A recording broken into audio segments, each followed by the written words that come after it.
testing. That's what you have to make sure that. Okay.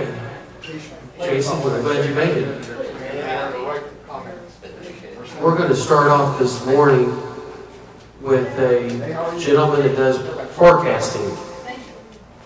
And he's going to talk to us briefly about what he foresees to happen in the near future. Excuse me, sir. Can I have one? I'll take some. Oh, yes, sir, here. Thank you. Okay, Ed, we all set now? We do it right over here. Okay. Okay, Ed Borger is going to talk to us now about forecasting on the economy. Thank you, Ed. It's pretty ugly. Hey, good morning. I didn't show up here to talk, so I'm just going to make a couple of brief comments. I have a couple of pages, actually more than a couple, but I have a couple pages here of some other stuff that has to do with the economy. I might give everybody a copy if I have enough. And then I have some other ones that I have produced, but I don't have them with me. So I gave everybody my card. If you want all of my comments on the economy and the stock market and the world situation, just email me and I'll send it to you. You'll have the whole thing, okay? I used to be a trader and I've done a lot of different things. In the last few years, I've watched the market still, and about every month or so I write a commentary. I can tell you that, the other thing I wanted to say about the markets is that I looked for a long time to try and figure out what works. You know, the thing that seems to work pretty much the best is the realization that in biology and stock markets and every other market, cycles are real important. You see cycles in people and animals and plants and stock market and so on. And on this sheet of paper I'm going to give you, we're at the bottom of, we're about to go down from a major top in the stock market. There's several tops that are occurring at the same time, so the probability is that's going to happen. I think, you know, one of the things that we used to talk about when we were trading futures was to buy the rumor and sell the fact. And I told several people before Trump got elected, I said, you know, I wouldn't wait till after Trump gets elected to buy the stock market. I'd buy it before, because that's the rumor. And then when Trump came out and said it's going to be the golden age and all that stuff, I'm a huge Trump supporter, don't get me wrong. But typically what happens is people get exuberant and then they jump in and they buy, and then what happens is things don't go as well as you thought. So you buy the rumor and you sell the fact. So I think that's the era in which we're in. Things are going to get a lot better, but they're not going to get better as fast as we think it could. And so I wouldn't be a buyer of stocks. In fact, what I would do, and I'll send you some information about this too if you're interested. What was the one, I mean, I've told this back to the group before. What was the one investment that survived the Great Depression? Life insurance. Life insurance. Now, it isn't typical life insurance. It's a little different, but it's basically life insurance. And I have two programs that you can, just I'm a life insurance agent for the last several years. Two programs that invest in life insurance that you can do. In fact, there's one really unique one, and that is if you know anybody with 100 people or more on payroll, you do have 100 people on your payroll as your business. If you have 100 people, I have an investor group that will pay for all of the life insurance for all of your people, including the people who own the business, as long as you have 100 people or more. No cost whatsoever. So if you know somebody, let me know, and I'll give you a referral fee. Then what happens is that they pay all those, and then at the end of 10 years, the investor gets some of their money back from then on out, and you do too.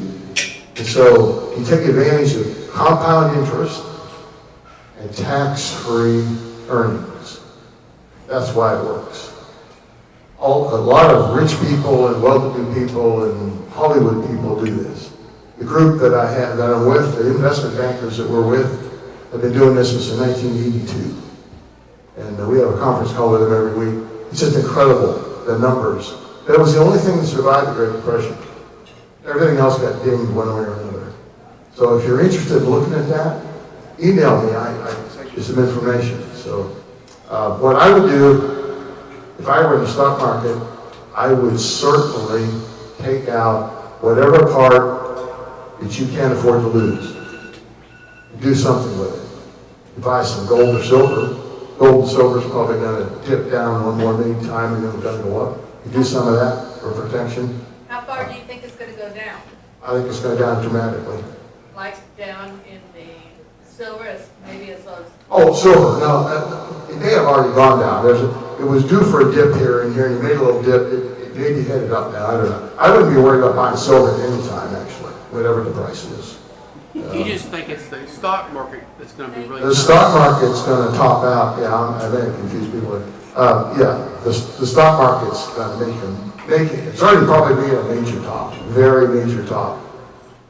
And if I'm wrong, that's okay. But here's my message to everybody: is if you have any risk at all, take at least part of that off the table that you don't want to ever lose. That's the message. That's all there is to it.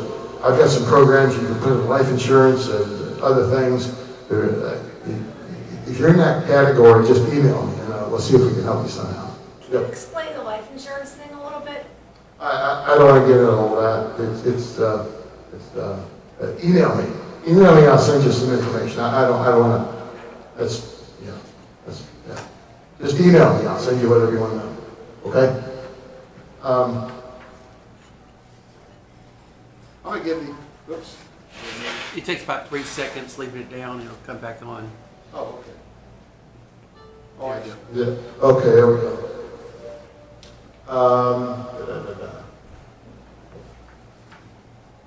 Yeah, there. Just to clean this up, I'm gonna give you a copy of this, by the way. There are 5 major cycles that are topping out right now in the stock market. One began on October 2022. One began in March of 2009. One began in October of 1974. One began in June of 1932. And the largest, longest cycle is causing influence on all these smaller cycles. Why this top's taken so long to form. That cycle bottomed the last time in 1784. Wow. So when you look at all that, the pressure is that when it goes down, it's going to be huge. Now, it may not be, but the risk is you can't risk whatever you have in the market that you can't afford to lose. That's my point. And if that's the case, and if you want some help, email me and I'll try and find you a safe place to go or something to do. I work with a group that's been in the tax business and a very sophisticated investment business for 25 years. We did a bunch of employee retention tax credit stuff. Got about $1.6 billion back for small businesses, about 5,000 of them. And they have real sophisticated people. And after they recruited those of us who had licenses and various other things, so they made sure they had, we got done with that, they said, well, what else can we do? We have guys like me running around, with connections now, and we're signed up doing all these things. So that's how we found some of these people, is through those people. And just let me say that the Trump's pick for the IRS happens to have worked with these guys. That's how sophisticated they are. So very, very credible. Been in business 25 years. We just got an arsenal of all kinds of really interesting stuff to them. So that's what makes me who I am. All right.